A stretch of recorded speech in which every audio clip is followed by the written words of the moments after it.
first of all, congratulations on getting your med school offer. That is absolutely crazy. Even the lighting said that was absolutely crazy.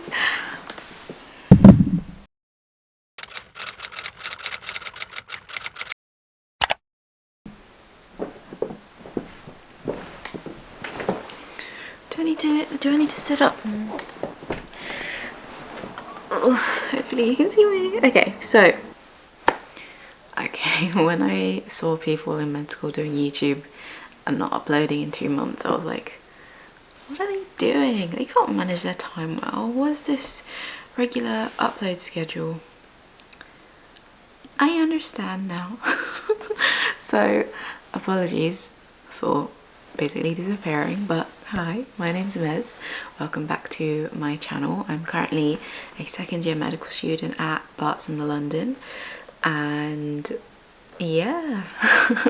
Okay, first off, thank you so much for the love on the past 2 videos. It's been really exciting putting myself out there, and I think both of them have got over 1k now, which I know hopefully in a couple months or years time we'll be like, oh my god, 1k, but it's a really big milestone. So thank you to everyone who watched it and found it helpful, and everyone who sent in lovely messages about getting their med school interviews and now their offers, which it's just phenomenal, and I'm so proud of all of you guys. So really well done on that.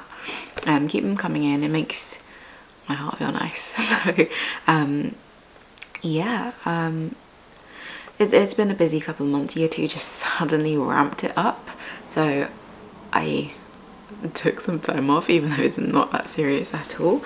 But I've been thinking about how I want to go forward and have put in the plans to hopefully do some regular filming, and as exam season approaches, hopefully that gives me some kind of stability, but we shall see. Don't hold me to it. So that brings me on to the topic of today's video, which is what to do once you get your med school offer. If you're wondering where I'm looking down, I've actually scripted this one, so hopefully it's not a half-hour ramble, but let me know what you guys think. So first of all, congratulations on getting your med school offer. That is absolutely crazy. Even the lighting said that was absolutely crazy. Really amazing that you've got offers, even multiple offers. Like, you need just one, but the fact some of you guys have got like 3 or 4 is absolutely incredible. I think I can maybe find the statistics of how it's been over the last couple of years.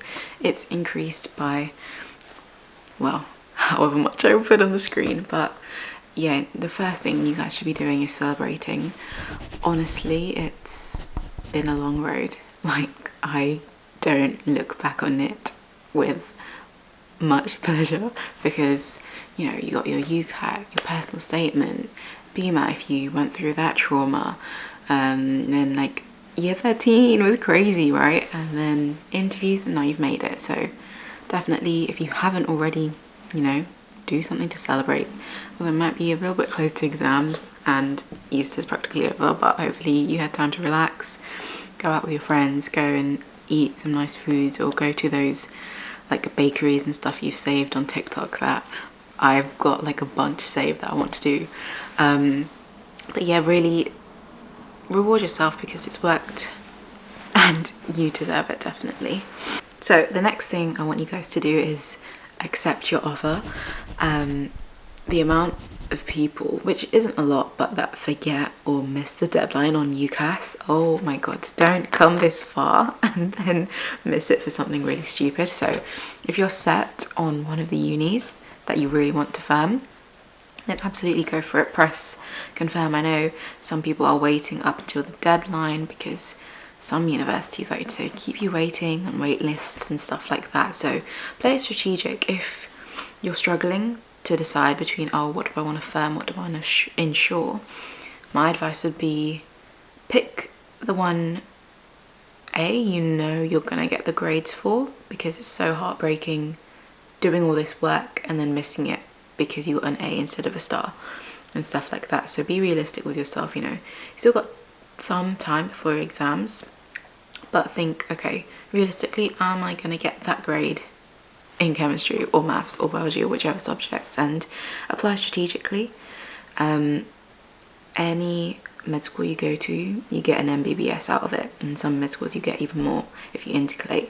So everyone gets a medical degree once you get in, so that shouldn't be a factor into whether it's prestige or status of what uni you should go to, which one, you know, you're going to thrive in and you're going to get the best experience out of. Because what a lot of older students say is, if you come out of university with just a degree, you've definitely done it wrong. So play that into consideration. Why, you know, when they ask you those questions, oh, why do you want to come to this medical school, have a good think about, you know, did it live up to my standards? I took my interview into a lot of consideration, which maybe you shouldn't do, because sometimes, like for my King's interview, they were really horrible. Not horrible, but quite cold. So, and compared to my Bart's interview, which if you haven't watched the video, you should go and watch it about it there. But they were super lovely, and that I think definitely put a more positive influence on me firming Bart's as my #1 pick. It sounds like voice flooded. Oh my god. But yeah, if you're struggling to choose the one you know you're going to get the grades in and that really vibes well. Take in the interview, how they've managed emails, keeping you updated on how quickly they are to respond to things. Because if they're treating you with rubbish communications before you're even a student there, I don't know how much that says on their admin team.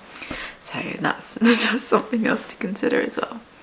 Okay, so the next thing, once you've confirmed, please read the fine print.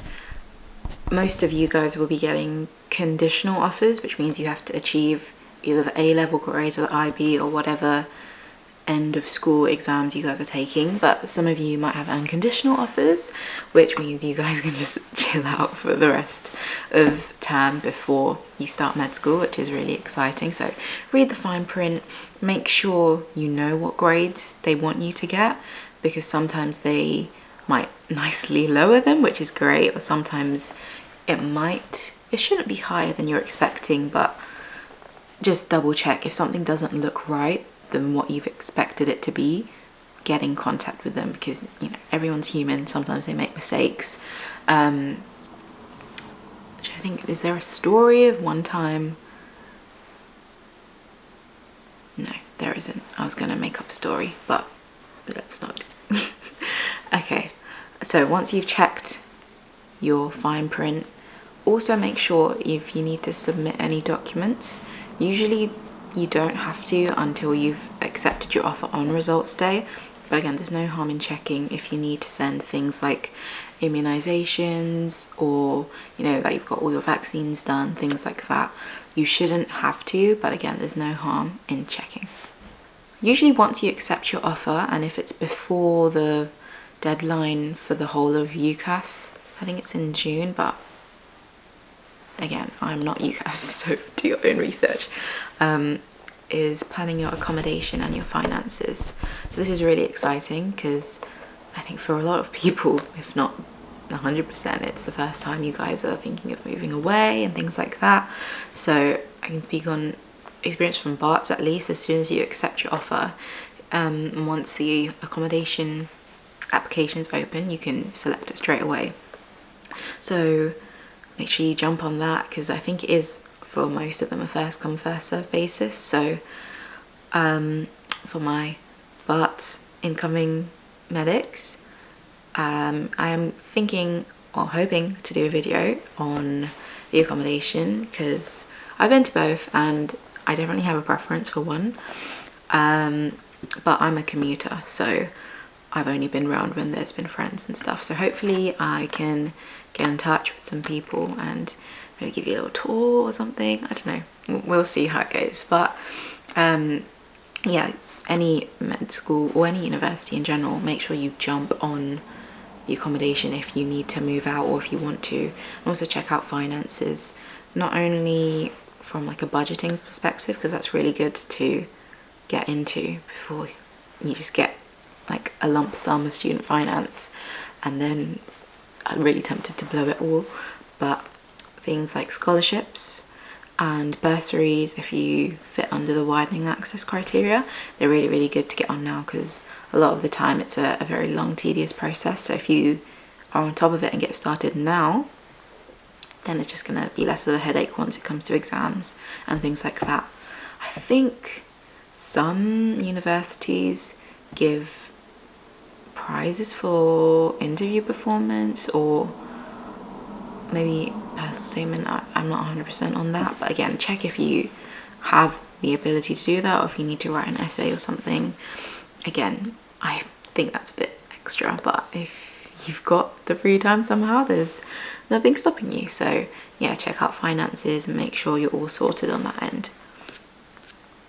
A lot of people have been asking me about prepping for med school, and I think I'm pretty sure the majority of them should have like an offer holder day, or like a taster day, something like that, which sounds very like when you start secondary school, and it's all very exciting. But honestly, I'm gonna do a video later on in summer what you should do to prepare, because if you've got your A-levels, that should be your main focus. Like, get those grades, man. Don't be that person who does everything right and then sacks off at the end. This should technically be one of the easier parts, because you've been doing this for your whole life, like working towards exams and stuff. So make A-levels your focus. Don't worry about prepping for med school. If you've got an unconditional offer, just chill out. Like, you deserved that unconditional. So I think my thinking behind it is, yes, they might give you like reading lists and stuff like that. I didn't read a single book coming into med school, and to be honest, if you're paying nearly £10,000, or however much your fees are if you're international, to go to med school, they should be able to teach you everything you need to know. So, you know, there's nothing hurting if you want to do a little bit of prep work, maybe, you know, watch a YouTube video or two. Honestly, you should not be doing any hardcore revision, things like that. They will prepare you, and they know what to expect, because there's going to be a whole range of different people, not just people coming out of school, people coming from different degrees, people taking time out and then decided they want to do medicine. So they are expecting a whole range of levels of learning. So that first, I guess, couple of months of med school will be getting everyone onto that same page. So please don't worry about that. You definitely don't need to be stressing about learning anatomy and things like that, unless it genuinely interests you. But I will have a video coming out about what you guys should be doing later on, because I don't want you guys to fuss about that now. And the last thing I would say is make connections. I think, you know, we live in an age of social media, so it's so easy, I think, to find people who either are planning to go on the same university you're going to. I think I must have found like a couple of people on like TikTok of like, oh, I got into this med school, and I just DM'd them. I'm like, no way. And literally one of my like best friends at uni, like, we were Twitter mutuals. This, I'm talking about Ethanna. So it's so funny how many people you end up seeing that you might have seen online. And so there's nothing harming you making group chats and, you know, getting to know people, and it's just nice to have that little bit of community as you're like leaving school, which, you know, for me, I was at my secondary school in sixth form for 7 years, so it was quite scary being the only one from my school going to university that I'm at. So it was important to, you know, become integrated, you know, have a look at the societies on Instagram, things like that, follow the pages, keep up to date with anything that they might be doing over summer, things like that. Oh, forgot to mention, Barts in particular I don't know if they're going to do it, I hope they do, but for my year at least, they had this little summer school thing, which was like a week before you start, like in early September.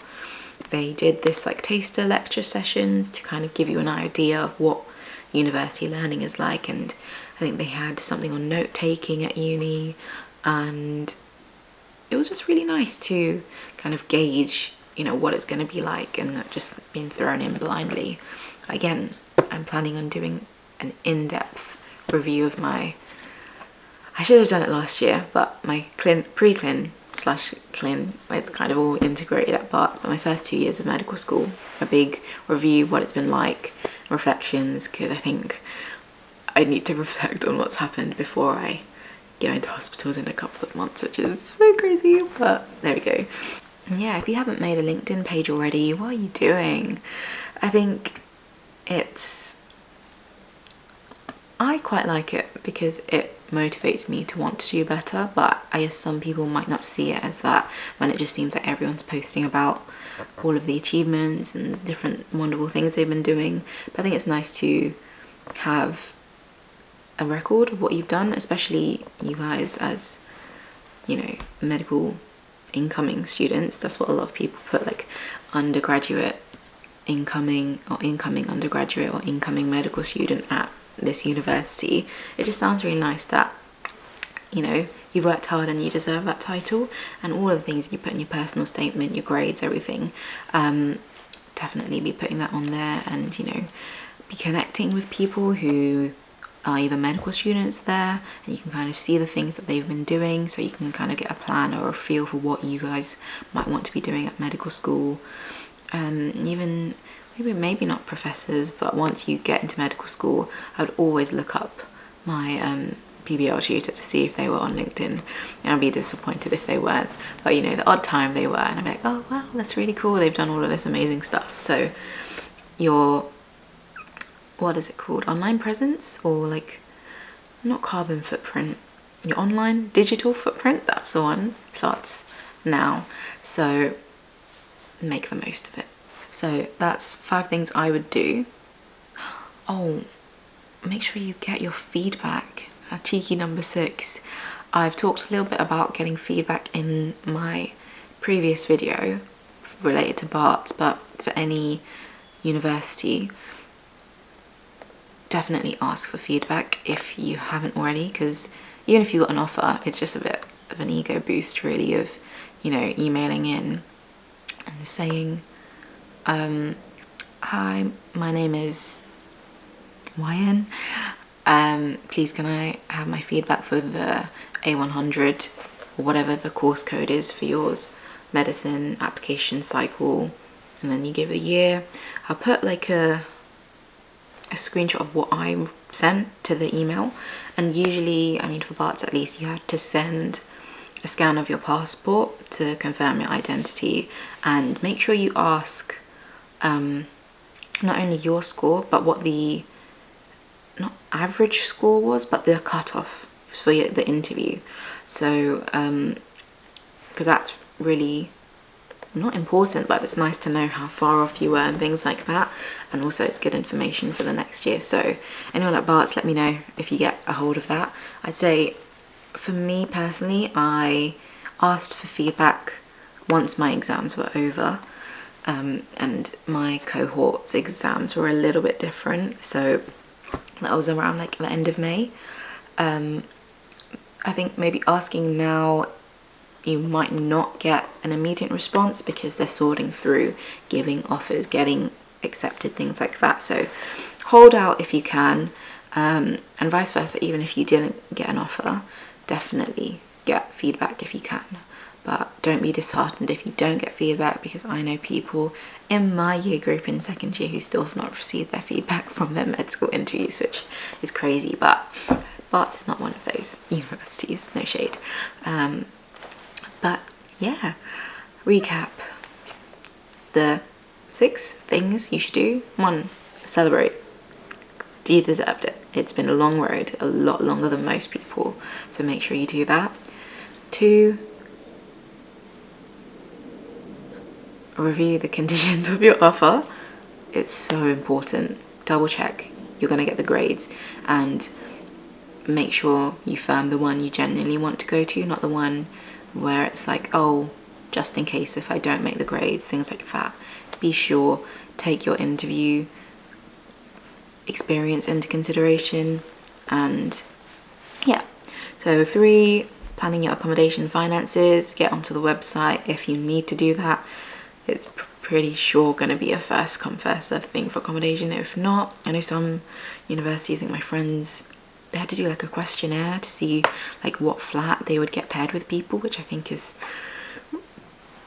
like, I think it's really interesting to do it like a sort of personality test kind of thing, which I don't know, maybe your med school or your university might have that, so definitely keep on top of emails and things like that. And also finances, have a read about student finance, whether you are in the running for any scholarships or bursaries, things like that.